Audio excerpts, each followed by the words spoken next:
সুপ্রদর্শক সকলকে আন্তরিক শুভেচ্ছা জানিয়ে শুরু করছি টিভেন 24 টেলিভিশনের স্বাস্থ্য বিষয়ক বিশেষ আলোচনা অনুষ্ঠান টিভেন ওয়েলনেস। অনুষ্ঠানটি বরাবর মতো সম্প্রচারিত হচ্ছে নিউ ইয়র্কে টিভেন 24 টেলিভিশন থেকে এবং আপনাদের সাথে আমি আছি ডক্টর হাফসা ইমাম।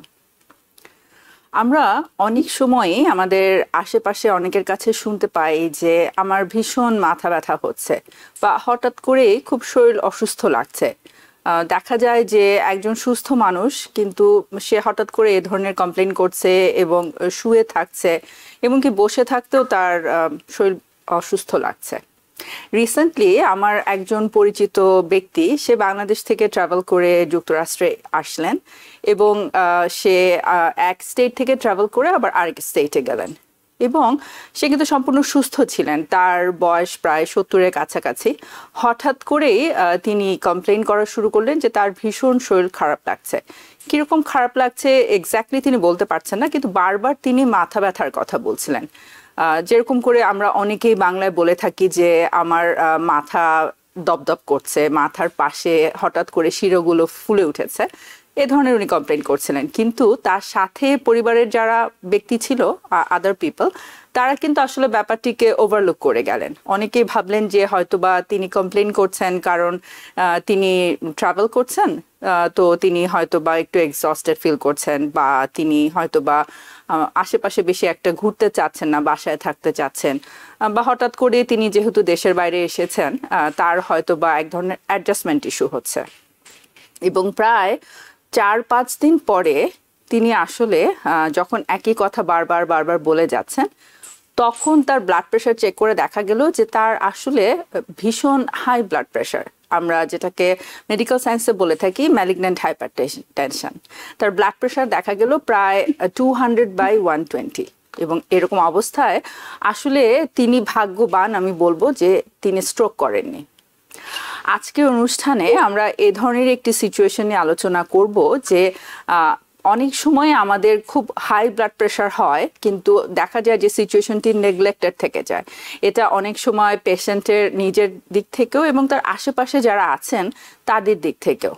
কেন আমরা এই হাই ব্লাড প্রেশার অনেক সময় আমরা আসলে নির্ধারণ করতে পারি না, কি করে আমরা এই সিচুয়েশনগুলোকে হ্যান্ডেল করতে পারি, বুঝতে পারি, গুরুত্ব দিতে পারি এবং যথোপযুক্ত সময় আমরা ডাক্তারের পরামর্শ এবং সাহায্য নিতে পারি। কারণ আমরা জানি এ ধরনের সিচুয়েশন থেকে কিন্তু অনেক ধরনের পার্মানেন্ট ড্যামেজ হয়ে যেতে পারে, যার ভিতরে স্ট্রোক একটি খুব কমন সিচুয়েশন। আজকে আমাদের সাথে এই বিষয়ে আলোচনা করবেন আমাদের বিশেষজ্ঞ চিকিৎসক, family medicine specialist doctor Sakhawat Hossain Manju. Doctor Sakhawat Hossain Manju, আপনাকে আমন্ত্রণ জানাচ্ছি আমাদের আজকের আলোচনায়। ধন্যবাদ ডক্টর হাফসা ইমাম, ধন্যবাদ টিভিএনকে আমাকে আমন্ত্রণ জানানোর জন্য। আমি চেষ্টা করবো আজকে দেখি যদি আনকন্ট্রোল হাইপারটেনশনের ব্যাপারে পেশেন্টকে কিছুটা ইনফর্ম করা যায়, তা যদি কিছুটা বেনিফিটেড হন অবশ্যই চেষ্টা করবো কিছু ইনফরমেশন শেয়ার করার জন্য। ধন্যবাদ আপনাকে। ডক্টর হোসেন, আমরা জানি যে এই যে সিচুয়েশনটি একটি কেস সিনারিও আমি এইমাত্র শেয়ার করলাম, আপনি নিজেও আমাকে বলেছেন যে অনেক পেশেন্টের ভিতরেই আপনি দেখেন যে পেশেন্টের আনকন্ট্রোলড হাইপারটেনশন। একটি সিচুয়েশন হচ্ছে হয়তোবা তিনি ডায়াগনোজড, তার কিন্তু তাকে সব কিছু তার জানা, তাকে সব রকম অ্যাডভাইস দেওয়া আছে, কিন্তু তারপরেও সামহাও তার ব্লাড প্রেশার আসলে তিনি কন্ট্রোলে রাখতে পারছেন না। এটি একটি সিচুয়েশন। কিন্তু আরেকটি সিচুয়েশন হচ্ছে যে পেশেন্টের ব্লাড প্রেশার আসলে নর্মাল বা কন্ট্রোল থাকে, হঠাৎ করে দেখা গেল যে তার অনেক হাই ব্লাড প্রেশার হয়ে যাচ্ছে বা হয়ে গেল। পেশেন্ট নিজেও যেরকম সিচুয়েশনটি হয়তো বা প্রপারলি বলতে পারছেন না, আশেপাশের মানুষও কিন্তু বুঝতে পারছেন না, ভাবছেন, যেমন আমি এইমাত্র একটি কেস সিনারিও বললাম, অনেকেই ভাবেন যে বিশেষ করে যদি একটু বয়স হয়ে থাকে অনেকেই ভাবেন তিনি হয়তোবা নানা বাহানা তৈরি করছেন হয়তোবা অন্য কোনো সিচুয়েশনকে অ্যাভয়েড করবার জন্য।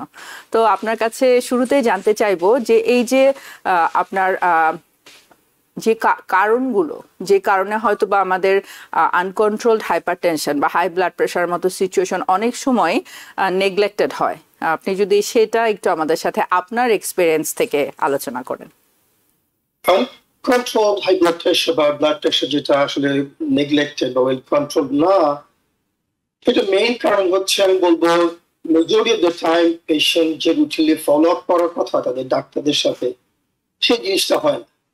দেখা গেল একটা পেশেন্ট আসলে তার ব্লাড প্রেশার হাই আছে, আমি বললাম আপনাকে আমি ওষুধ দিয়ে দিচ্ছি, আপনাকে আমি 2 সপ্তাহ পরে বা 4 সপ্তাহ পরে দেখবো আমি।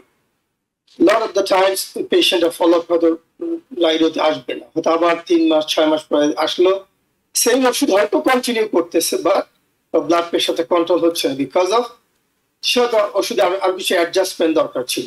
কারণ আমি জানি না যে হুট করে পেশেন্ট আসলো তার প্রেশার বেশ হাই, আমি একটা বা দুইটা ওষুধ অ্যাড করে দিলাম রাইট ওয়েতে তার প্রেশার কন্ট্রোলে আসবে, নট নেসেসারিলি না। সেম পেশেন্ট যদি একটু ফলো আপে আসে, সেটা most of the time prefer at least 3 to 4 weeks এর টাইম দেওয়া হয়। যদি ফলো আপে আসে তখন সম্ভব যে প্রেশার আগে চেয়ে একটু better, but still not under control. আমরা সবাই যেটা জানি নর্মাল ব্লাড প্রেশার, সেটা আমরা সবাই জানি যে 120/80, সিস্টোলিক 120, ডায়াস্টোলিক 80।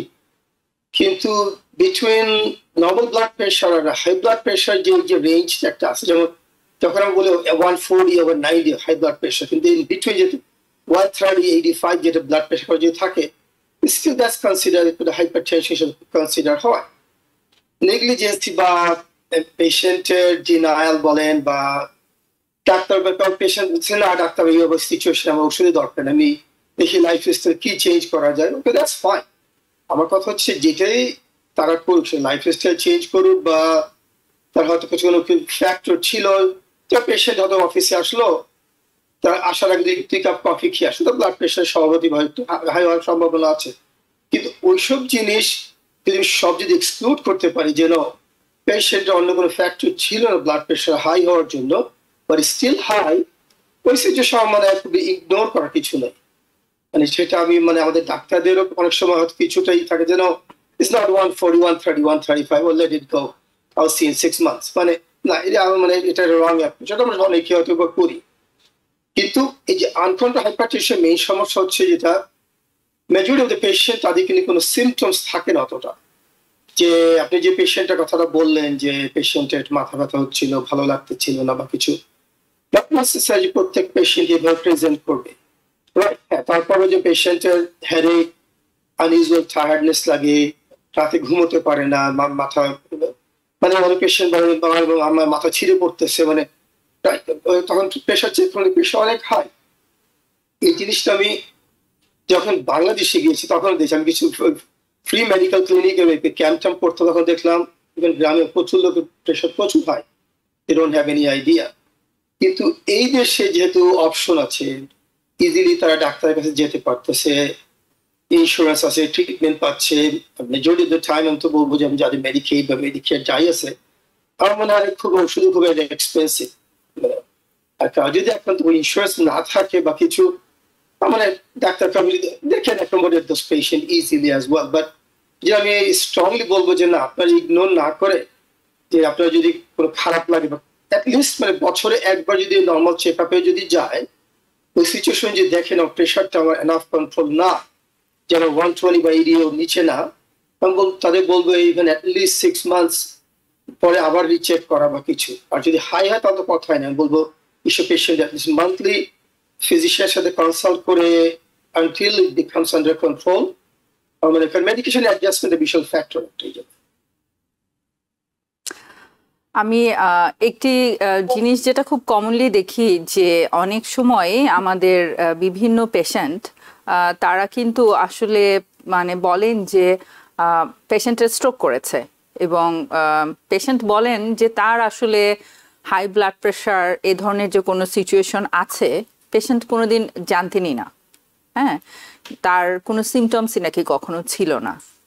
তো এই ধরনের সিচুয়েশনটা তো আসলে বিশেষভাবে আমাদের যারা সাধারণ যারা মানুষ আছেন, যে হয়তো বা বিভিন্ন কাজে সবসময় খুব বিজি আমরা ডেইলি লাইফে, অনেক সময় মনেই করেন না। আর আমাদের বাংলাদেশের কমিউনিটিতে যে ব্যাপারটা খুব কমন, যে আসলে এই যে আপনি বললেন যে জেনারেল হেলথ চেক আপ করা বা অ্যানুয়াল হেলথ চেক আপ করা, এটা কিন্তু বাংলাদেশে যেহেতু আমাদের এই প্র্যাকটিসটি নেই, দেখা যায় যে দেশ থেকে যারা আসছেন তারা কিন্তু এখানে সব সুযোগ সুবিধা থাকার পরেও যদি কোনো কারণে অসুস্থ বোধ না করেন, অনেকেই কিন্তু আসলে এই অ্যানুয়াল ভিজিটটি করাতে চান না।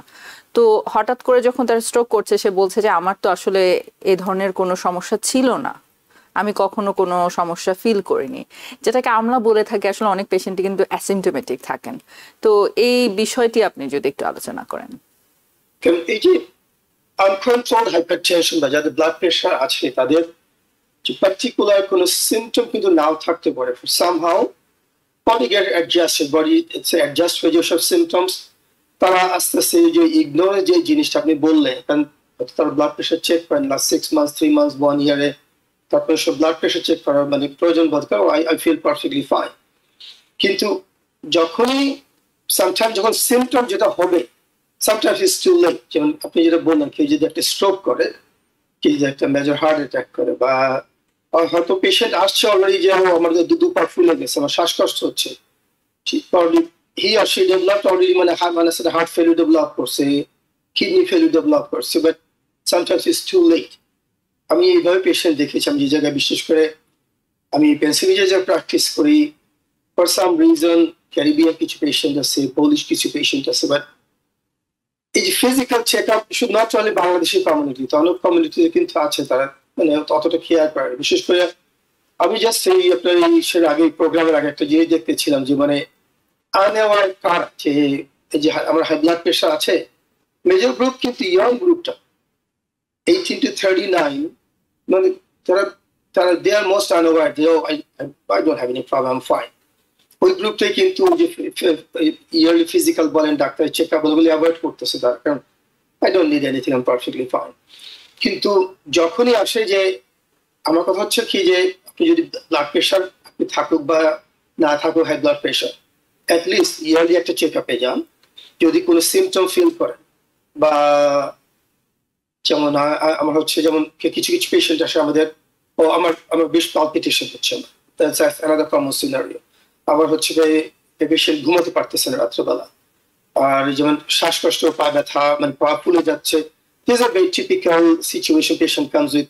বাট আপনি যখনই পেশেন্ট ব্লাড প্রেশার, যে ব্লাড প্রেশার হাই, আপনি তাদের ব্লাড টেস্ট করাচ্ছেন, দেখছেন কিডনি ফাংশন অলরেডি লো তাদের, আপনি ইকেজি করতেছেন, ইকেজি হয়তো কিছু হাইপারট্রফি কিছু সিমটম চলেছে, এপোকার্ডিয়াম করতেছেন, বাট যখন এগুলো আসে, বাট আমি বলবো ইটস টু লেট। অতএব এই জন্য সবারই উচিত অ্যাটলিস্ট তাদের, বিশেষ করে যাদের সিগনিফিক্যান্ট ফ্যামিলি হিস্ট্রি আছে, যাদের ওবেসিটি আছে, যারা একটু সেডেন্টারি লাইফস্টাইল লিড করেন, যারা অতটা অ্যাক্টিভ না, স্মোকিং করেন বা সল্টি ফুড খাওয়ার অভ্যাস আছে, মানে তাদের উচিত আরো তাড়াতাড়ি এই বিষয় ব্যাপারে কশাস হওয়া। নট বললেও আমি গেলাম যে ঠিক আছে একবার ইচ্ছে হলে গেলাম, না ইচ্ছে না গেলাম না। কিন্তু ইয়ং পপুলেশন এই জিনিসটা বেশি কমন, যে তারা বেশি ইগনোর করে এই হাই ব্লাড প্রেশার ব্যাপারটা। কারণ আমরা যদি কমপ্লিকেশনের কথা চিন্তা করি, কমপ্লিকেশন কিন্তু অনেক, আর কিছু কিছু কিন্তু মোস্ট অফ দ্য কমপ্লিকেশন আবার ইরিভার্সিবল। যদি একবার হয়ে যায় it's kind of too late. এগুলো সম্ভব যেহেতু মানে মাল্টিপল মেডিকেশন বলেন, আপনার লাইফস্টাইল বলেন, এগুলোর মাধ্যমে এগুলো কন্ট্রোল করা সম্ভব। আসলে আজকে যে বিষয়টি নিয়ে আমরা আলোচনা করছি, এর ভিতরে দুটা সিনারিও, মানে দু ধরনের সিচুয়েশন আমি মেনশন করলাম। একটি হচ্ছে যেটাকে আমরা মেডিকেল সায়েন্সে বলে থাকি ম্যালিগন্যান্ট হাইপারটেনশন, এবং আরেকটি হচ্ছে যে আনকন্ট্রোলড হাইপারটেনশন। এই দুটা সিচুয়েশন কিন্তু একটু ভিন্ন। তো আমি শুরুতে আসলে আপনাকে বলবো যে ম্যালিগন্যান্ট হাইপারটেনশন বলতে আসলে আমরা কি বুঝি, এটা যদি একটু আমরা দর্শকদের সাথে শেয়ার করি। Malignant hypertension, আপনি প্রথমে আপনি যে পেশেন্ট এক্সাম্পলটা দিলেন, right? Yes, he had malignant hypertension. যেমন তার ব্লাড প্রেশার যদি 190 over 200, the systolic pressure, diastolic 100, 110, 120, that's malignant hypertension. Majority of the time, আমরা পেশেন্টদের অলওয়েজ ইমার্জেন্সি রুমে রেফার করি। তো মেইন টু রিজন, ওইসব পেশেন্ট কিন্তু ইজিলি তাদের স্ট্রোক হতে পারে, ম্যাসিভ একটা হার্ট অ্যাটাক হতে পারে। These are the two common things আমরা যেটা ফেস করি। At the same time, আপনি যদি মেডিকেল লিগাল জিনিসটা চিন্তা করেন, যে একটা পেশেন্ট 200 বা 100 ব্লাড প্রেশার নিয়ে আসছে, আমি যাকে ম্যালিগন্যান্ট হাইপারটেনশন বলতেছি, পেশেন্ট ইগনোর করতেছে, না আই ফিল পারফেক্টলি ফাইন, আমাকে দুটো ওষুধ দাও, আমি চলে গেলাম, যে আমি তারপর বাসায় গিয়ে আবার চেক করবো কিছু। But that's not an ideal situation, মানে ইন মেডিকেল প্র্যাকটিসে। আর আনকন্ট্রোলড হাইপারটেনশন আমরা তখনই বলবো যে একটা পেশেন্ট হয়তো অ্যাটলিস্ট দুইটা ওষুধ খাচ্ছে ব্লাড প্রেশারের জন্য, কিন্তু তার দুইটা ওষুধ আমি ম্যাক্সিমাম ডোজে চলে যাচ্ছি, বা তারপর তো ব্লাড প্রেশার কন্ট্রোলে আসতেছে না। তখনই চিন্তা করা উচিত পেশেন্টের মানে অন্য কোনো কিছু মানে কারণ আছে কিনা, বা আমার মেডিকেশন অ্যাডজাস্টমেন্ট লাগবে কিনা। কিন্তু আপনি যদি পেশেন্ট ইদার ওষুধ খাচ্ছে বা ওষুধ খাচ্ছে না, স্টিল তার ব্লাড প্রেশার কিন্তু ওই যে নর্মাল যেটা বলছে 140 বা 90 নিচে আসতেছে না, বা তখন কি আমরা তাদের বলতে বাধ্য দিয়ে হ্যাভ আনকন্ট্রোল হাইপারটেনশন।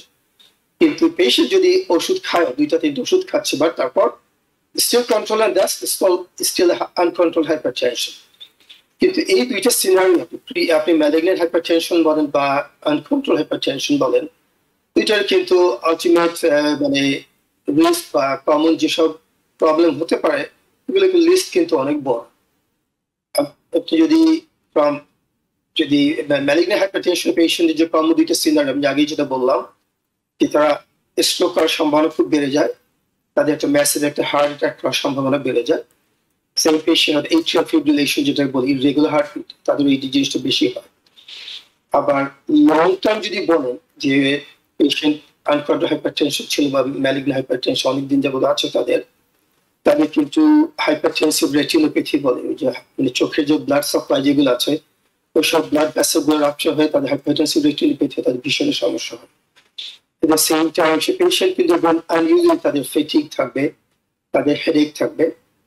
কিন্তু এইসব পেশেন্টের আমরা অলওয়েজ স্ট্রংলি রিকমেন্ড করি তারা যেন একটু ক্লোজলি ফলো আপটা করে। আপনি দুটো ওষুধ দিয়ে যেন চলে গেলেন, ব্লাড প্রেশার একটু বেটার, মানে আপনি নেক্সট 3 মান্থস 6 মান্থস কোনো খবর নেই, এই জিনিসটা যাতে না হয়। আমরা সবাই জানি যেগুলোর মানে রিস্ক কি, অনেকে জানে। জেনারেল পাবলিক জিজ্ঞেস করবেন যে আমার ব্লাড প্রেশার কথা, অনেকেই জানেন, তাদের মেডিকেল পার্সোনাল হতে হবে না। কিন্তু যখনই আনকন্ট্রোল হাইপারটেনশন বলেন বা এগুলো রিস্ক বলেন বা ম্যালিগন্যান্ট হাইপারটেনশন বলেন, তখন কিন্তু এই ডিনায়ালটা পেশেন্টের মধ্যেও থাকে। আর আসলে আপনি অ্যাজ এ ফিজিশিয়ান আপনি কয়েকটা পেশেন্টের কথা মনে রাখবেন on a daily basis, 20 to 30 patient দেখতেছেন পার ডে। পেশেন্টের রেসপন্সিবিলিটি যে ডাক্তার আপনার ওষুধ দিচ্ছিলেন, I want to come back after 1 month, after 4 আপনি আসতে বলছিলেন বা কিছু, এই জিনিস আমার পেশেন্টের মানে একটু রেসপন্সিবিলিটি খুবই গুরুত্বপূর্ণ এই ক্ষেত্রে। আমরা জানি যে ম্যালিগন্যান্ট হাইপারটেনশন আসলে একটি ভীষণ লাইফ থ্রেটেনিং সিচুয়েশন, এবং একই সাথে এটা কিন্তু অর্গান ড্যামেজ করে, যেটা কিনা পেশেন্টের আসলে পার্মানেন্ট ড্যামেজ হয়ে যেতে পারে। তো সেই ক্ষেত্রে কিন্তু এটা বিভিন্ন ধরনের যে সিচুয়েশনগুলো, আনএক্সপেক্টেড সিচুয়েশন, এটা আমাদের চোখের ক্ষতি করতে পারে, আমাদের কিডনির ক্ষতি করতে পারে, এমনকি ব্রেইন ড্যামেজের মতো সিচুয়েশন হয়ে যেতে পারে। তো আপনি যদি এই সিচুয়েশনগুলো সম্পর্কে আরেকটু ডিটেলস বলেন, তাহলে আমার মনে হয় আমাদের পেশেন্টরাও বুঝতে পারবে যে আসলে কেন এটা সম্পর্কে বোঝাটা এত গুরুত্বপূর্ণ, যেন এই যে ছোট ছোট সিমটমসগুলো যেটা আসলে ম্যালিগন্যান্ট হাইপারটেনশন বা আনকন্ট্রোলড হাইপারটেনশনকে ইন্ডিকেট করে, এই ধরনের যে কোনো সিমটমস দেখলেই আমরা যেন কোনো রকম দেরি না করে সাথে সাথে ডাক্তারের কাছে যাই এবং চিকিৎসা নেবার ব্যবস্থা করতে পারি। মানে আপনি যদি if you want to go from head to toe, মাথা থেকে পা পর্যন্ত যদি চিন্তা করতে যান যে ম্যালিগন্যান্ট হাইপারটেনশন অথবা আনকন্ট্রোল হাইপারটেনশন কি কি কমপ্লিকেশন করতে পারে আমাদের বডিতে, right? Specially when it comes to the brain, stroke, dementia, আর কারো যদি আনফরচুনেটলি আল্লাহ না করে যদি কোনো অ্যানিউরিজম থেকে থাকে, অ্যানিউরিজম যেটা বলি আমরা, অ্যাবনর্মাল ডাইলেটেড যদি ব্লাড ভেসেল ব্রেইনে থাকে, একটা পেশেন্ট হয়তো একটা normal blood pressure, is very unlikely যে তার ওগুলো অ্যানিউরিজম রাপচার হয়। কিন্তু যখন মোস্ট অফ পিপল আমরা জানি না কারো অ্যানিউরিজম আছে কিনা বা কিছু। এখন পেশেন্টের অ্যানিউরিজম হলে ইন্ট্রাসেলুলার হেমোরেজ হতো, ব্রেইনে ব্লিডিং হলো। এই তিনটা হচ্ছে মোস্ট কমন: ডিমেনশিয়া, স্ট্রোক আর অ্যানিউরিজম রাপচার। নেক্সট যদি আসি আমি চক্ষুর ব্যাপারে, আগে যেটা বললাম হাইপারটেনসিভ রেটিনোপ্যাথি, এটা কিন্তু এইসব ভীষণ লস কিন্তু কেন অতটা রিভার্সিবল না, ট্রিটমেন্ট খুবই লিমিটেড এগুলোর জন্য। নেক্সট আসে আপনি যদি হার্টের লেভেলে যদি যান, majority of the uncontrolled hypertension patient যারা আছেন তাদের কিন্তু লেফট ভেন্ট্রিকুলার হাইপারট্রফি ডেভেলপ হয়। যেমন হার্টের যে মাসেলগুলো আছে, মানে হায়ার রেজিস্ট্যান্সের এগেইনস্টে প্রেশার করতে করতে মাসেলগুলো বেশ ঠিক হয়ে যায়। এইসব পেশেন্ট দেখা যাচ্ছে ডাক্তার কাছে প্রেজেন্ট করতেছে, তারা অলরেডি ডায়াস্টোলিক ফেলিউর বা সিস্টোলিক ফেলিউর নিয়ে প্রেজেন্ট করতেছে। কিন্তু আমি আগে যে বললাম, that's too late. In those situation probably খুবই লিমিটেড, যেমন left ventricular hypertrophy, heart failure, irregular heartbeat, এটাও বেশ কমন পেশেন্ট যাদের ব্লাড প্রেশার কন্ট্রোলে নাই। নেক্সট যদি আসি কিডনিতে, যেমন ক্রনিক কিডনি ডিজিজ ডেভেলপ করা কিন্তু হাইপারটেনশন পেশেন্ট ক্ষেত্রে খুবই কমন। আমি যেটা আগেই বলেছিলাম আপনাকে যে আমি কিছু পেশেন্ট দেখেছি দে অলরেডি হিয়ার, মানে আপনার যাদের পেশেন্টের kidney function GFR already low, তার বডির সিমটম খুবই লিমিটেড, জাস্ট আসছে নর্মাল চেক আপই আসছে। আপনি যেটা বলেন ফেটিগ, আনইউজুয়াল হেডেক, আপনি ব্লাড টেস্ট করলেও kidney function GFR is low, এই patient already hypertensive kidney disease develop হয়ে গেছে অলরেডি। ওইসব সিচুয়েশনে কিন্তু আপনি যদি ব্লাড প্রেশার কন্ট্রোলে আনেনও 2 months 3 months down the road, যদিও তার টাইম কিন্তু কিডনি ফাংশনটা নর্মালি শেয়ার যায় না মোস্ট অফ দ্য টাইম।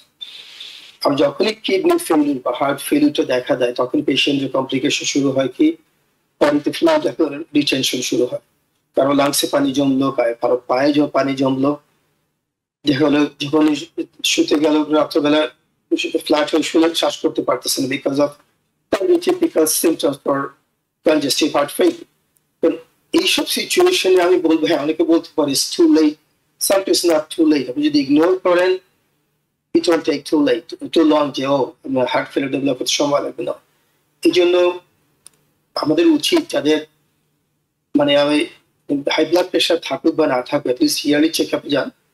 যদি ফ্যামিলি হিস্ট্রি থাকে বা ব্লাড প্রেশার একটু হাই ছিল বা অতটা হাই না, okay go for 3 months or 1 month just very check.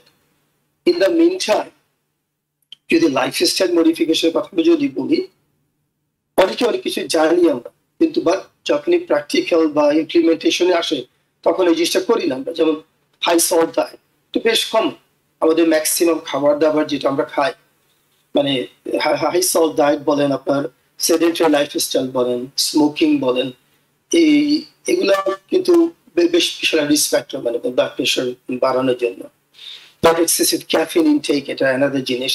যেমন অ্যালকোহল কনজাম্পশন আমাদের কমিউনিটিতে খুবই কম বা নাই বললেই চলে বিকজ অফ মানে রিলিজিয়াস রিজন বা কিছু, এই জিনিসটা আমরা অতটা ফেস করি না, বাট অন্যান্য কমিউনিটিতে এই জিনিসটা বিশাল একটা ফ্যাক্টর। আর একটা কমন বাট আনট্রিটেড বা ইগনোরড ডিজিজ কন্ডিশন হচ্ছে স্লিপ অ্যাপনিয়া। যাদের ওবেসিটি আছে বা হয়তো তাদের মানে নেকের ডায়ামিটার অনেক বেশি বা নেক ফ্যাট, যাদেরকে যদি স্লিপ অ্যাপনিয়া যদি থেকে থাকে ওই জিনিসে যদি ট্রিটমেন্ট না করেন যে সিপ্যাপ মেশিন দিয়ে বা কিছু, ওই গ্রুপ অফ পেশেন্ট কিন্তু তাদের ব্লাড প্রেশার ম্যানেজ করা বেশ কঠিন হয়ে যায়।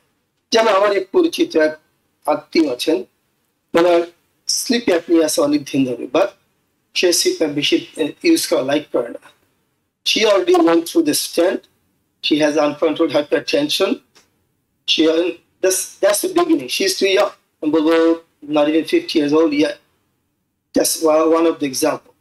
So এই জন্য আমি যে সব রিস্ক ফ্যাক্টর গুলোকে বললাম এগুলো সবাই যদি একটু খেয়াল করতে পারে। যেমন ক্যান্ড ফুডে, যেমন আমেরিকা যেমন ক্যান্ড ফুড অনেক বেশি, আমি জানি না তো বাঙালি কমিউনিটিতে অতটা টেন্ডেন্সি নাই ক্যান্ড ফুড ইউজ করার কিছু। That's another thing যে ওরা বেশ that's very high rich in salt. Canned food, processed meat এগুলো হচ্ছে মেইন দুইটা জিনিস বেশ সল্টি ফুড। তাছাড়া আপনি যখন রান্না করবে তখন যদি সল্ট ইউজ করে দ্যাটস বিট ডিফারেন্ট। আমরা যে টেবিল সল্ট ইউজ না করা বা এক্সেসিভ কোনো মানে যে আমরা যে ইগুলা বা সেখানে যে স্পাইসেস যেগুলো ইউজ করে বা কিছু lot of things they already pre-mixed with the salt already বিভিন্ন এইসব জিনিস একটু মানে যদি খেয়াল করা সম্ভব মানে লাইফস্টাইলের মাধ্যমে কিছুটা কন্ট্রোল করা। বাট আমরা যে জিনিস জানি যে majority of the high blood pressure কিন্তু আমরা বলি প্রাইমারি হাইপারটেনশন বা এসেনশিয়াল হাইপারটেনশন।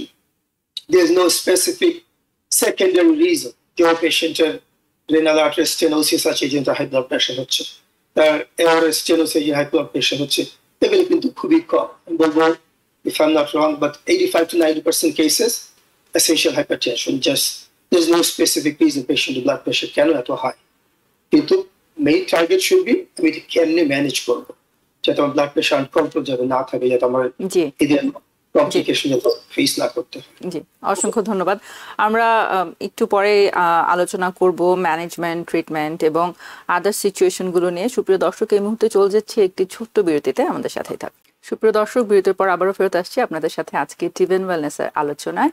কি কি কারণে উচ্চ রক্তচাপের মতো সিচুয়েশন আসলে নেগলেক্টেড থেকে যেতে পারে এবং সেই সিচুয়েশন থেকে আমাদের কি করণীয়।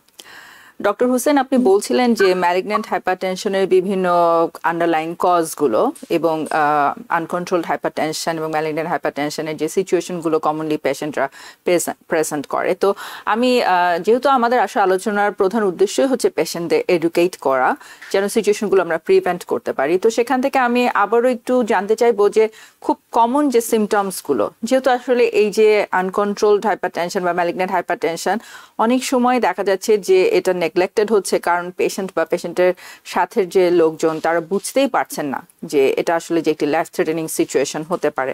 তো খুব কমন সিমটমসগুলো আপনি যুক্তরাষ্ট্রে যেহেতু দীর্ঘদিন প্র্যাকটিস করছেন, আপনি যে কমন সিমটমসগুলো খুব কমনলি এই ধরনের পেশেন্ট বা কেসের ভিতরে দেখতে পান, সেটা যদি একটু আবার আমাদের সাথে শেয়ার করেন।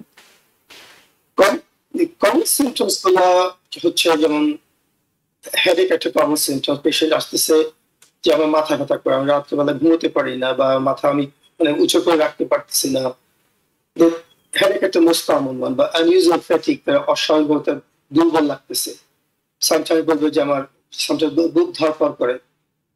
এই 2-3টা জিনিস মানে বেশ কম যে whenever they present, যে ডাক্তারের অফিসে আসুক, এই 2-3টে জিনিস কমন প্রেজেন্ট করে। আর আনকমন যেটা, বা আমি বলবো যে দেখা গেল স্টুলেট, যেটা পেশেন্ট যদি হার্ট ফেলিয়ার ডেভেলপ করে, আমার শ্বাসকষ্ট হচ্ছে এভরি টাইম, আমি 2-3 ব্লক আগে হাঁটতে পারতাম, এখন 3-4 ব্লক হাঁটছি, হয়তো মানে আমার শ্বাসকষ্ট হয়। এই পেশেন্টের করোনারি আর্টারি ডিজিজ থাকতে পারে, আনকন্ট্রোলড হাইপারটেনশন থাকতে পারে। হ্যাঁ, আমি যখন হাঁটা চলা শুরু করছি মাথা বেশ ঝিমঝিমি তখন শুরু করে। আমি যদি দেখা গেল স্বাভাবিকভাবে আমি যখন এক্সারশনাল কোনো কিছু করি, ব্লাড প্রেশার বাড়বে, তার হচ্ছে বডি নর্মাল রেসপন্স। কারণ যদি ব্লাড প্রেশার কন্ট্রোলে না থাকে, ওইসব পেশেন্ট দেখা গেল তার এক্সারশন করে, তার হয়তো অন্য কিছু এক্সট্রা সিমটম দেখা দিচ্ছে, যে তার হেডেক বেড়ে যাচ্ছে, তার মাথা ঝিমঝিম বেড়ে যাচ্ছে, বুক ধরপড় করতেছে, বা তার আনইউজুয়ালি টায়ার্ড লাগতেছে। এটা হচ্ছে মানে কমন যে সিমটম আনকন্ট্রোল হাইপারটেনশন পেশেন্টের। আমরা জানি যে এই ধরনের সিচুয়েশন হলে পেশেন্ট হয়তো বা অনেক সময় বুঝতেই পারেন না এবং ডাক্তারের কাছেই আসছেন না, দেখা যাচ্ছে পেশেন্টের স্ট্রোক হয়ে যাচ্ছে বা এই ধরনের যখন কোনো সিচুয়েশন হচ্ছে তখন হয়তো বা তারা এমার্জেন্সিতে যাচ্ছেন। তো আমরা যখন কোনো পেশেন্ট ম্যালিগন্যান্ট হাইপারটেনশন নিয়ে আসছে, আমরা তার অ্যাকিউট ম্যানেজমেন্ট কি করছি এবং আলটিমেটলি পেশেন্টকে আমরা কি কি ধরনের লাইফস্টাইল এবং অ্যাডভাইস প্রোভাইড করছি। একটা পেশেন্ট যদি ম্যালিগন্যান্ট হাইপারটেনশন নিয়ে কোনো ডাক্তার অফিসে যান, আমার মনে হয় এই প্রোটোকলটা সবাই ফলো করে, যে that patient needs to go to the emergency room. কারণ আমার ডাক্তার অফিস সম্ভব না, নাম্বার ওয়ান, আমি তো কোনো হাইপারটেনশন ওষুধ আমার ক্লিনিকে রাখি না। যেমন আমি যে পেন্সিলভেনিয়া যে প্র্যাকটিস করি, দ্যাটস বিগ সেটিংস, সেটা আলাদা জিনিস। হ্যাঁ, সামটাইমস আমি যেটা করি যে ফার্মেসি থেকে আসা আমি একটা ক্লানিডিন, একটা অ্যামলোডিপিন, একটা লোসাটার পেশেন্টকে খাওয়াই দিলাম, the patient sit down for 1 hour, get it rechecked. হ্যাঁ, কিন্তু যেটা মানে প্রাইভেট সলো প্র্যাকটিসে ইম্পসিবল। এই জন্য মানে আমার ডাক্তার এই জিনিসটা ফলো করে যে না, পেশেন্টের ম্যালিগন্যান্ট হাইপারটেনশন আছে, blood pressure 200/110, don't take any risk. পেশেন্টের জন্য সেফ না, ডাক্তারের জন্য, লসিটের জন্য সেফ না। আমি স্ট্রংলি রিকমেন্ড করবো যে পেশেন্টের যে আপনারা ডিনারে যায় না, ইস্যু নাই যে না ডাক্তার 2 ওষুধ লিখে দেন, আমি ফাইন। নো, আপনি জানেন না যে আপনি ওই অবস্থা আপনি বাসা পর্যন্ত ফিরে যেতে পারবেন কিনা, ম্যাসিভ একটা স্ট্রোক হবে কিনা, এটা কেউ প্রেডিক্ট করতে পারবে না যে what will be the next step. এই জন্য উচিত আপনি যদি ইমার্জেন্সিতে যান, তোরা 1-2 ওষুধ ইউজ করে ব্লাড প্রেশার মোটামুটি কন্ট্রোলে এনে 1-2 ওষুধ দিয়ে বাসায় চলে আসলেন। দেন এটা উচিত স্ট্রংলি মানে অনেক, আমি বলবো কি 1-2 সপ্তাহ পর একটু ফলো আপ করা until it comes under control. যেমন আমি কিছু জিনিস আমি আমার প্র্যাকটিসই করি, যেমন এই যে আমার স্কুল লাইফের ফ্রেন্ড, তার আনকন্ট্রোল হাইপারটেনশন, তাকে আমি ওষুধ দিয়ে দিছি। He is suppose to come after 1 month, almost 2 months pass by, সে আসে না। জাস্ট আমি একটা নিজস্ব এক্সাম্পল দিচ্ছি আমি।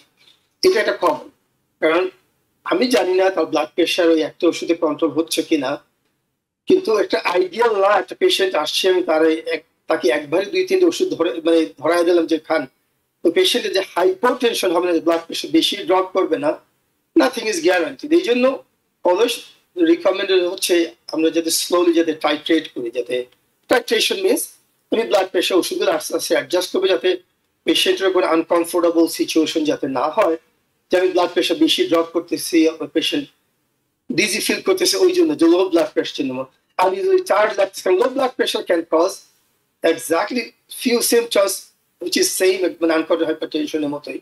এই জন্য আমি বলবো আপনাদের যদি ম্যাক্সিমাম লোকজনের ইন্স্যুরেন্স আছে, ইন্স্যুরেন্স যদি নাও থাকে, আমি পার্টিকুলার আমার নিজস্ব কথা বলতে পারি, আমাদের কাছে আসেন, আমরা হেল্প করবো। You don't have to pay anything for those things, come and take care of your health, that's the key. আর আজকাল ইন্স্যুরেন্স ছাড়াও যে ওষুধ, যে হাইপারটেনশন ওষুধ চলতে গেলে খুবই কিন্তু চিপ।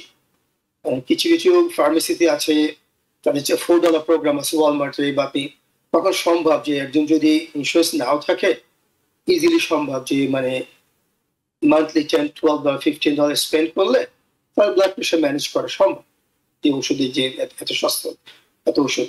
কিন্তু যখন আপনি যদি ফলো আপটা না করেন, কারণ আমি যেটা বললাম, সম্ভব না একবার 2-3 ডোজের একটা পেশেন্টকে দাও, পেশেন্টের ব্লাড প্রেশার 180/100, 180/90, ও পেশেন্টকে 3 ওষুধ দিয়ে দাও, দ্যাটস নট রিয়ালিস্টিক। এই জন্য আমি বলবো আমাদের একটু সুযোগ দেন যাতে আপনাদের মানে ওষুধে টাইট্রেট করা যায়। টাইট্রেশন অবশ্য পেশেন্টের নিজের পক্ষে সম্ভব হয় না, কিন্তু আপনি যদি ফলো আপে যদি না আসেন, I think nobody can handle it. আমরা জানি যে হাইপার টেনশনের জন্য যে কারণগুলো আছে, আমরা এটাকে মেডিকেল সায়েন্সে আমরা দুভাগে ভাগ করে থাকি, যে মডিফিয়েবল এবং নন মডিফিয়েবল। নন মডিফিয়েবল যেগুলো আসলে আমরা কোনোভাবেই পরিবর্তন করতে পারবো না, যেরকম রেস বা এজ, জেন্ডার এবং ফ্যামিলি হিস্ট্রি। কিন্তু স্মোকিং বা ওবেসিটির মতো যে সিচুয়েশনগুলো, সেগুলো আসলে যেহেতু পরিবর্তন করা সম্ভব, সেটাকে আমরা বলছি মডিফিয়েবল। যাদের এরকম অনেক অ্যাবনর্মাল ব্লাড প্রেশার, যেটাকে আমরা বলছি ম্যালিগন্যান্ট হাইপারটেনশন, এই ধরনের যাদের ক্ষেত্রে দেখা যাচ্ছে, তাদের ক্ষেত্রে কি কোনো আদার কোনো স্পেসিফিক কজ বা রিস্ক ফ্যাক্টর কি আমরা দেখতে পাই যেটা রেগুলার হাইপারটেনশন থেকে আলাদা? যেমন আপনি যেটা বললেন যে মডিফায়েবল রিস্ক ফ্যাক্টর, যেসব রিস্ক ফ্যাক্টর আমি বলবো ওভারঅললেস এক কথা আমাদের নিজেদের কন্ট্রোলে, যেটা আমরা কন্ট্রোল করতে পারি। তো একটা পেশেন্ট যদি ফুল টাইম সাইকোলজিক্যাল স্ট্রেসে থাকে, তো ব্লাড প্রেশার হাই থাকবে।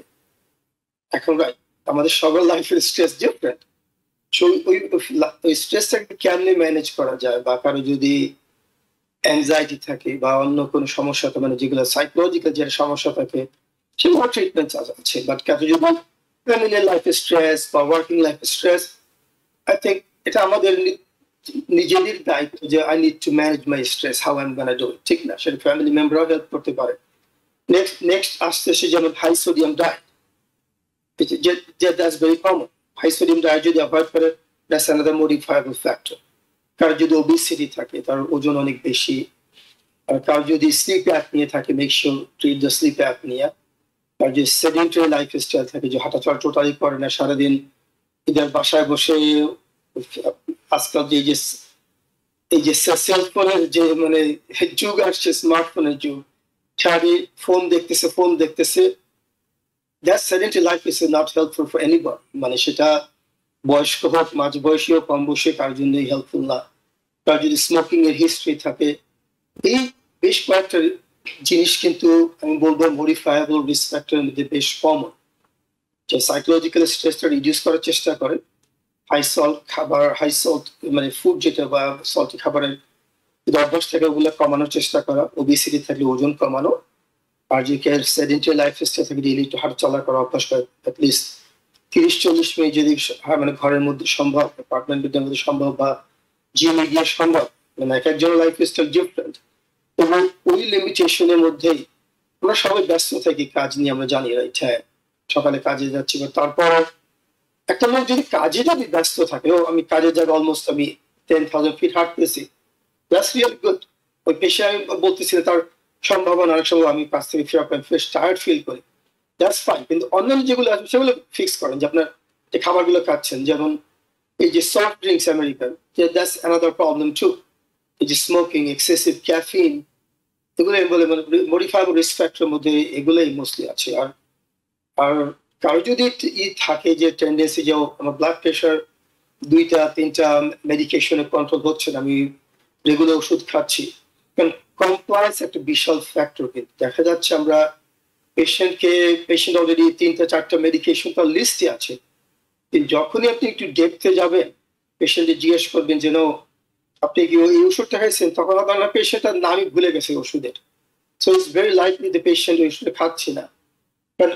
মানে আল্লাহ না করুক যদি মানে এই ধরনের সমস্যা যদি হয়, তখন হ্যাঁ, তখন আমরা নিশ্চয়ই সেকেন্ডারি কিছু কিছু রিজন খোঁজার চেষ্টা করি, যে পেশেন্টের ইকোকার্ডিওগ্রাম করালাম, পেশেন্টের অ্যালডোস্টেরন লেভেলটা চেক করালাম, বা কিছু এক্সট্রা টেস্টিং যেটা আমরা বলবো যে সেটা আপনাদের ফিজিশিয়ান যারা আছে তাদের হাতে ছেড়ে দিন। আপনার ব্লাড প্রেশার কেন কন্ট্রোল হচ্ছে না, ওয়ার্স্ট কেস সিনারিও আমরা এসে পেশেন্টকে নেফ্রোলজিস্টের কাছে পাঠাতে পারি বা কার্ডিওলজিস্টের কাছে পাঠাতে পারি টু গেট এক্সট্রা হেল্প। আমাদের maximum primary care physician they can manage it. আমরা জানি যে যেই সিচুয়েশনগুলো আসলে খুব কমন আমাদের পেশেন্টদের আনকন্ট্রোলড হাইপারটেনশনের পিছনে, তার ভিতরে একটি খুব কমন সিচুয়েশন হচ্ছে নন অ্যাডহারেন্স টু মেডিকেশন, যেটা আমাদের কমিউনিটি পেশেন্টদের ভিতরে আসলে একটি খুবই কমন সিচুয়েশন। যে যখন পেশেন্ট একজন ডায়াগনোসড হাইপারটেনশনের পেশেন্ট, তিনি রেগুলার ওষুধ খাচ্ছেন, যেই মুহূর্তে একটু বেটার ফিল করছেন, তিনি দেখছেন যে হ্যাঁ তার ব্লাড প্রেশার স্টেবল আছে, অনেকেই কিন্তু আমরা ওষুধ খাওয়া বন্ধ করে দিই এবং আমরা মনে করি যে এটা সম্পূর্ণ ঠিক আছে, কোনো অসুবিধা নেই। আবার যখন দেখা গেল যে তার একটু ব্লাড প্রেশার বেড়ে গেল, তখন সে আবার দেখা যাচ্ছে নিজে নিজে আবার নিজের মতো করে ওষুধ খাচ্ছেন। হ্যাঁ, এবং ডাক্তারকে এসে বলছেন যে ডাক্তার সাহেব, আমি এতদিন ধরে ওষুধ খাই, আমি তো সুস্থ হচ্ছি না, হ্যাঁ আমার এখনো কেন ব্লাড প্রেশার বেশি হয়। তো এই যে একটা এটা আমি এক ধরনের প্র্যাকটিসই বলবো, আমাদের কমিউনিটি এক ধরনের কালচারাল প্র্যাকটিসই বলবো। তো এটা যদি আপনি একটু বলেন, আমরা চলে এসেছি আলোচনার শেষ পর্যায়ে, খুব সংক্ষেপে যদি একটু বলেন। নন কমপ্লায়েন্স কিন্তু সব কমিউনিটিতে আছে, কারণ আমি অন্যান্য কমিউনিটি নিয়েও প্র্যাকটিস করি। নন কমপ্লায়েন্স সব কমিউনিটিতে আছে কম বেশি। বাট যদি কারো যদি ব্লাড প্রেশার ওষুধ সে খাচ্ছে, তার কন্ট্রোল হচ্ছে না বা কিছু, এই ক্ষেত্রে তাদের মেইন করণীয় কি, আমি বলবো আপনার যে ডাক্তার যে আছে তার পরামর্শ দেন, দ্যাটস দ্য মেইন থিং। ডাক্তার সাহেব উনি নিজেই বুঝবেন যে আপনার কি করতে হবে না করতে হবে। বাট আপনার যদি সেই সুযোগটা না দেন, আপনি আসতেছেন না ডাক্তারের কাছে দেখানোর জন্য। আমি যেটা আগে যেটা বললাম, আমার পরিচিত সার্কেলের মধ্যে আমি মানে বেশি জন প্র্যাকটিস করি নিয়ে ওকে, বাট দুই তিনজন পেশেন্টকে দেখায় না বাট লস্ট অলরেডি, যে মানে তাদের নন কমপ্লেক্স। আমি জানি না তাদের ওষুধ তার আদৌ খাচ্ছে কিনা। ওষুধ তারা প্রথমে পেলো, ভালো ভালো ফিল করতেছে, হয়তো ওষুধ বন্ধ করে দিলেন, আবার হয়তো 1 মাস 2 মাস 3 মাস পরে হয়তো কোনো সিমটম দেখা পেশেন্ট আসতেছে। এই জন্য কমপ্লায়েন্সটা খুবই ইম্পর্টেন্ট। আপনি যে ওষুধগুলো যে ডিরেকশনে খেতে বলা হচ্ছে, আমি বলবো সেটা একটু স্ট্রিক্টলি ফলো করেন। ব্লাড প্রেশার ওষুধ কিন্তু ব্যথার ওষুধের মতো না যে আমি আমার হাঁটুতে ব্যথা হলে পায়ে ব্যথা হবে একটা আইবুপ্রোফেন খেলাম, না। এগুলো অ্যাজ নিডেড, এই আইডিয়াটা ব্লাড প্রেশার ম্যানেজমেন্টে কিন্তু খাটে, এক্সেপ্ট ফিউ রেয়ার সিচুয়েশনস। মানে ব্লাড প্রেশার এই জিনিসটা নাই। যদি হাইপার টেনশন থাকে, আপনার যে ওষুধগুলো ডাক্তার হিসেবে আপনার পরামর্শ দেয়, আমি স্ট্রংলি রিকমেন্ড করবো যে না আপনারা স্ট্রিক্টলি ফলো করেন। এটা হচ্ছে মেইন জিনিস, আপনি যদি কন্ট্রোলে আনতে চান ব্লাড প্রেশার। আমরা চলে এসেছি আলোচনার শেষ পর্যায়ে। তো বিদায়ের পূর্বে আমি আপনার কাছে বলবো যে এখন কিন্তু আসলে অনেক অ্যাডভান্স ব্লাড প্রেশার মেশিন চলে এসেছে, যেটা কিনা আমরা বাসায় বসে পেশেন্ট কিন্তু নিজে নিজেই ব্লাড প্রেশার মেজার করতে পারে, অটোমেটিক মেশিন। তো এই হোম মনিটরিং এর ব্যাপারে আপনি যদি একটু পেশেন্টদেরকে কিছু অ্যাডভাইস করেন। হোম মনিটরিং এর জন্য আমরা মোস্টলি অ্যাডভাইস করি যে রিস্টের ওগুলো না কিনে যেগুলো আর্মে আমরা সেট করি ওই ব্লাড প্রেশার কাপগুলো ইউজ করার জন্য। নাম্বার 2 হচ্ছে যখন ব্লাড প্রেশার তারা চেক করবে, মেক শিওর তাদের আর্ম দেহ বেয়ার আর্ম, কোনো কাপড় চোপড় যেন ইস্যু করে না থাকে। এইটা আমরা অনেক ডাক্তার অফিসে আনফর্চুনেটলি আমাদের করতে হয়, বিশেষ করে উইন্টারে পেশেন্ট আসতেছে, আপনি যদি বলেন টেক ইউর স্লিভ আউট। তাছাড়া আমাদের কমিউনিটিতে কিছু কিছু মানে মানে সমস্যা আছে, এগুলো মানে এগুলো আর অ্যাভয়েডেবল, কিছু করা যায় না। কিন্তু আমি বলবো যেন বেয়ার আর্মে যেগুলা মানে আপনার এলবোর উপরে যেগুলো মানে ক্যাপ গুলো যেন ওয়েল সেট হয়। আজকালকার কাপ সুন্দর একটা মার্কিং থাকে কিন্তু, মানে কোন জায়গায় মানে এই এলবোর সামনে কোন জায়গায় এরোটা থাকে ওইটা, প্লাস কাপের সাইজটা যাতে ঠিক হয়, যাতে ওগুলো ইজিলি লেখা থাকে, একটু খেয়াল করলে। আর মেইন জিনিস হচ্ছে যখন তার ব্লাড প্রেশার চেক করবে, make sure they're under not any stress. যে আমি কার সাথে ঝগড়া করে আসলে ব্লাড প্রেশার চেক করতে বসলাম, না, অ্যাটলিস্ট 15-20 মিনিটস ওয়েল রেস্টেড, মানে স্থির হয়ে বসে যেন হাতের লেভেলটা যাতে হার্টের লেভেলে থাকে, আর পা যাতে স্ট্রেট থাকে, যাতে ক্রস লেগ করে যাতে না বসে। এই কয়েকটি জিনিস ফলো করার অ্যাটলিস্ট 2টা থেকে 3টা রিডিং যদি নেয় 2-3 মিনিট পর পর, ওটা অ্যাভারেজ করে যদি লিখে রাখে, তখন এবারে দেখান টু ডক্টরস অফিস, তারা বলতে পারে যে ডাক্তার আমার বাসা ব্লাড প্রেশারটা এইভাবে ছিল। ওটা কিন্তু আমাদের বেশ হেল্প করে পেশেন্টের। তাহলে ওই যে আমরা একটা বলি যে হোয়াইট কোট হাইপারটেনশন, পেশেন্টের ডাক্তার অফিসে আসতেছে বা প্রেশার বেড়ে যাচ্ছে স্ট্রেসে বা টেনশনে, ওই জিনিসটা কিন্তু ইজিলি ডিফারেন্সিয়েট করা যায় তখন পেশেন্ট যদি ব্লাড প্রেশার বাসা ব্লাড প্রেশার মনিটর করে। অসংখ্য ধন্যবাদ আপনাকে ডক্টর হোসেন। আপনি বিদায়ের পূর্বে আমাদের দর্শকদের উদ্দেশ্যে যদি কিছু বলতে চান। দর্শকদের উদ্দেশ্যে বলার আবার একটাই যে আপনাদের যেহেতু সুযোগ আছে, আপনাদের হেলথ ইন্স্যুরেন্স আছে, আপনাদের প্রাইমারি কেয়ার ডাক্তার যা আসেন তাদের সাথে একটু মানে রুটিনলি বা রেগুলার বেসিস ফলো আপ করেন, ইনশাল্লাহ ব্লাড প্রেশার ম্যানেজ করা সম্ভব। সেটা প্রাইমারি কেয়ার দিয়ে সম্ভব, নট নেসেসারি আপনার স্পেশালিস্ট কাছে যেতে হবে না, প্রাইমারি কেয়ার ডাক্তার ম্যানেজ করতে পারবে। সুপ্রিয় দর্শক, আমাদের সাথে এতক্ষণ আলোচনায় সংযুক্ত ছিলেন আমাদের বিশেষজ্ঞ চিকিৎসক family medicine specialist doctor Sakhawat Hossain Manju. টিভেন 24 এর পক্ষ থেকে আপনার অত্যন্ত গুরুত্বপূর্ণ সময় এবং গুরুত্বপূর্ণ ইনফরমেশনের জন্য বিশেষ কৃতজ্ঞতা। আপনাকে ধন্যবাদ ডক্টর হাফসা, ধন্যবাদ টিবিএনকে।